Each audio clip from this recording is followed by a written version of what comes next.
G'day YouTube, I'm Dino, welcome to my little channel. In this episode we're going to restore this magic little Bedford 7.5 ton tipper. Made in 1961. I googled it and I reckon it's 1961 because the later versions had a red tipper. Overall she's in pretty good nick really for its age.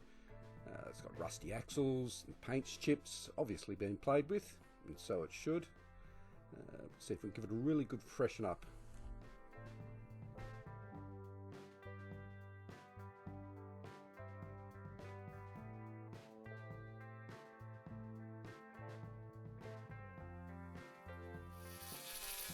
First up, we'll disassemble the beast, and we have to get this base plate to hold the front wheels off.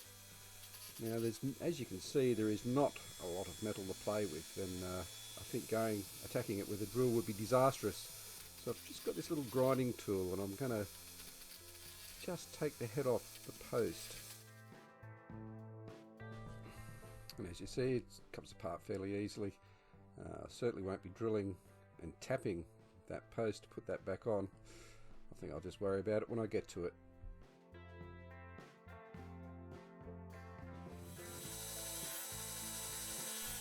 Right, out comes the rotary tool and we'll get these wheels off. Just removing that small burr that holds the wheels on. Be very careful not to nick the wheels.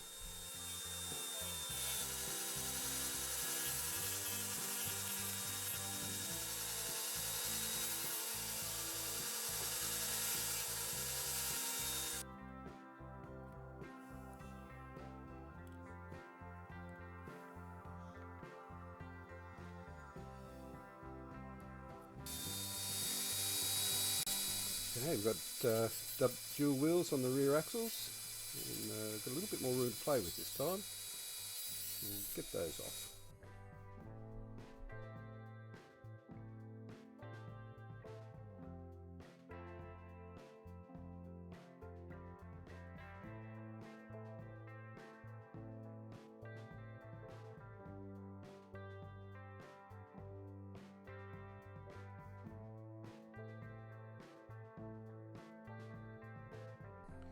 This was a little bit trickier. As you can see, there's not a lot of room to play with, and I must have forgot to press record on the camera. And I've got the old long nose pliers out, and out she comes.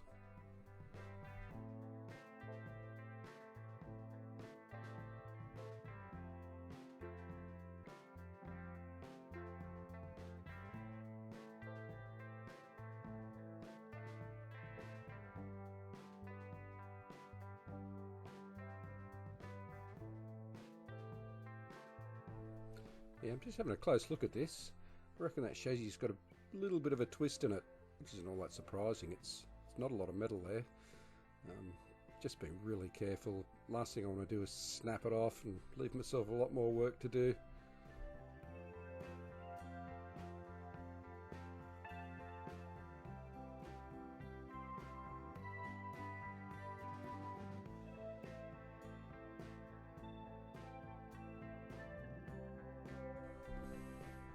You can see, got all the bits and pieces apart. Just using an old Chinese takeaway container, and I'll keep all the bits and pieces together. Last thing I want to do is have the kids play with it and lose bits and pieces.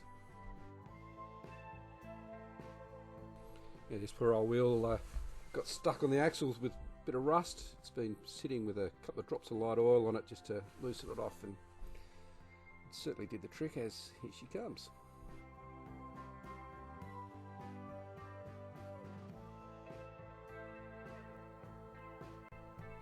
Before we go stripping the paint off everything, it's time to match the paint. So just white with a couple of drops of black until we get a shade of grey, which I think is appropriate.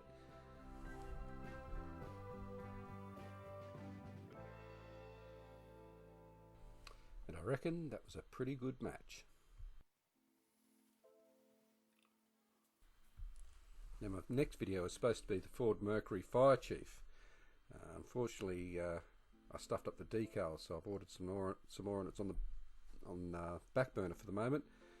But this is one of my efforts in trying to match the red to the fire chief, and it took me 3 goes to get it even close.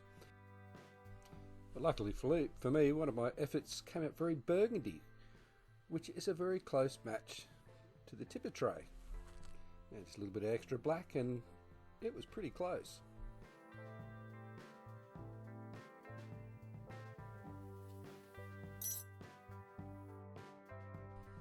Time to whack on the gloves, because we're stripping paint. Still using the caustic soda. On this old paint, it worked really well.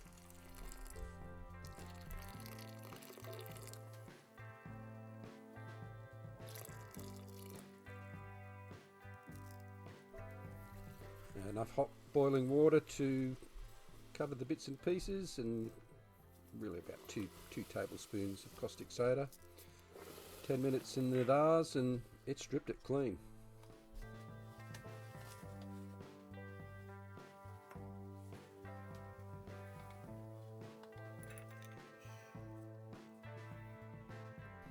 And here it is, all stripped. All the bits and pieces came out nice and clean. Just got to get all that oxidation off with the wire brush and the rotary tool.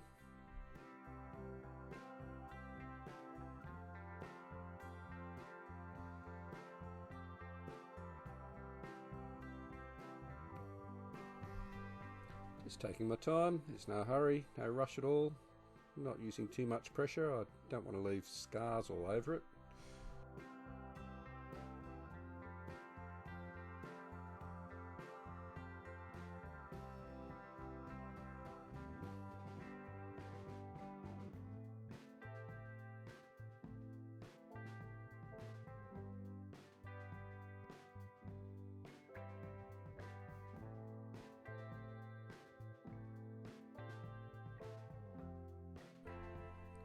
Being 1961, I didn't have one of these to play with. I was a little bit later. I wasn't even born yet. All the Matchbox cars I played with are from the early 70s. First with the speedy wheels. But in saying that, we had a Bedford truck very similar to this. Growing up on the farm, we had a cattle truck, which was converted from an ex-council truck. And very similar body to this. Got some lovely detail, this old truck.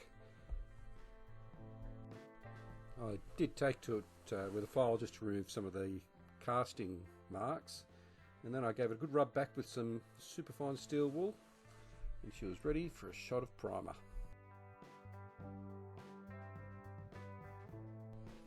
Bit tricky looking for bits and pieces to hang on to, so we could give it a coat of the primer with the Tamiya fine white. It all works out.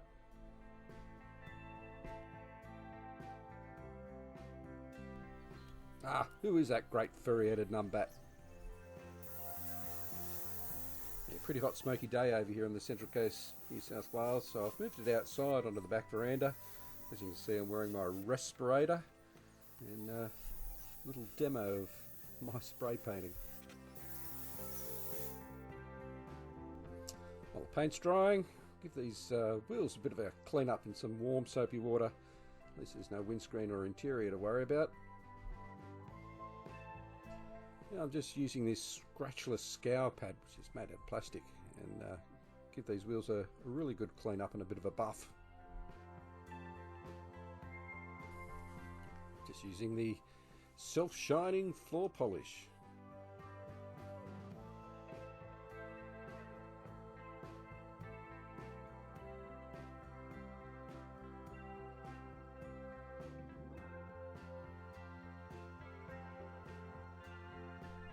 Just using a bit of paper towel to wick off any excess that gets caught in those recesses.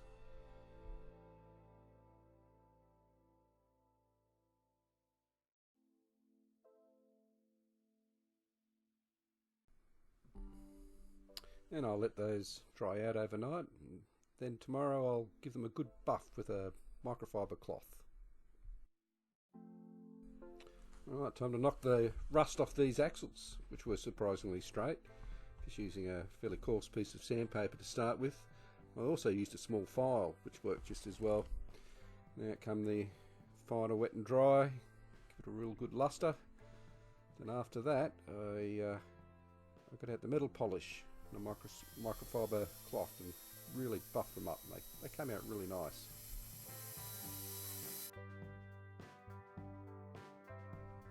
With everything cleaned and painted, and polished, it's time to start putting things back together.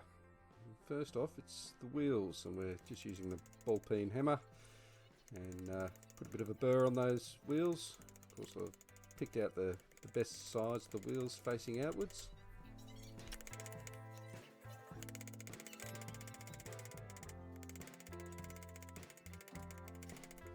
Yeah, really quite impressed at just how nice those wheels buffed up.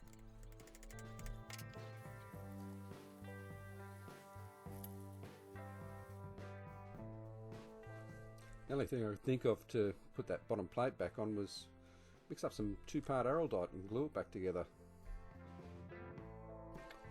And with the tipper complete and back in one piece, we'll have a quick look at what it used to look like. Certainly not a complete mess by any stretch of the imagination. Still very playable. I have a lot of fun playing with that in the dirt. And here's the reveal. Nice fresh paint. I'm getting better at the paint. I've got a pretty good finish on that. The axles are polished, nice and shiny. The wheels come up really well. Really pleased with that.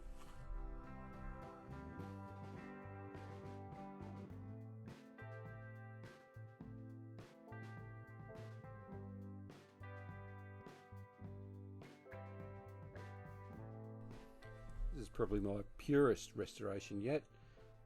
Not totally convincing with the bottom plate on the cab epoxied on, but I really couldn't think of another alternative without damaging it.